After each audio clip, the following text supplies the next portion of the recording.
don't take student loan advice that you get there. Next up, any certified.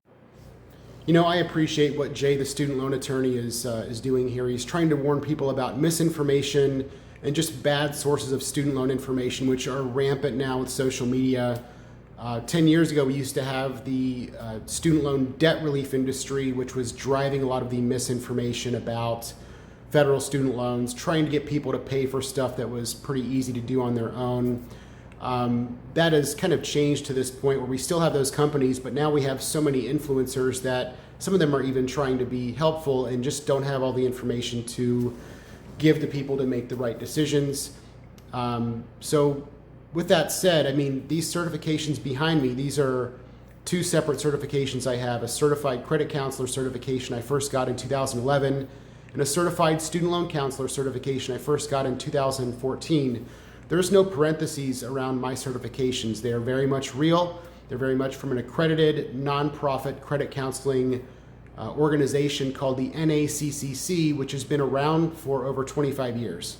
So while true federal loan and private student loan experts are rare, there is an actual certified student loan counselor program through our organization, the organization that I am certified through, which is very much legitimate.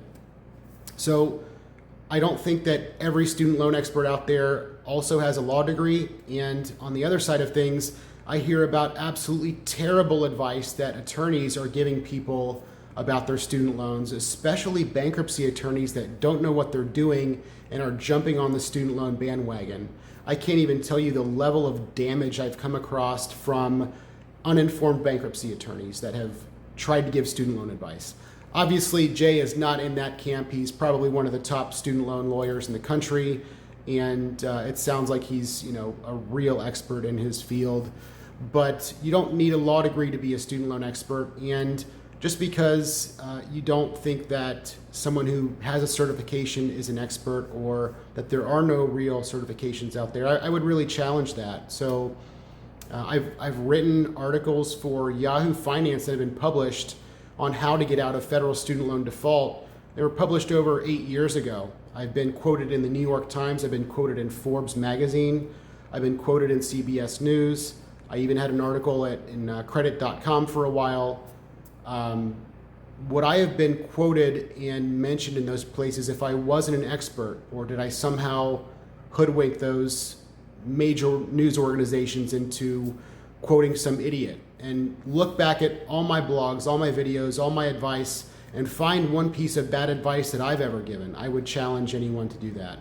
So just another take on this subject. Appreciate the sentiment here, and definitely be very careful about the information sources that you look at for student loans.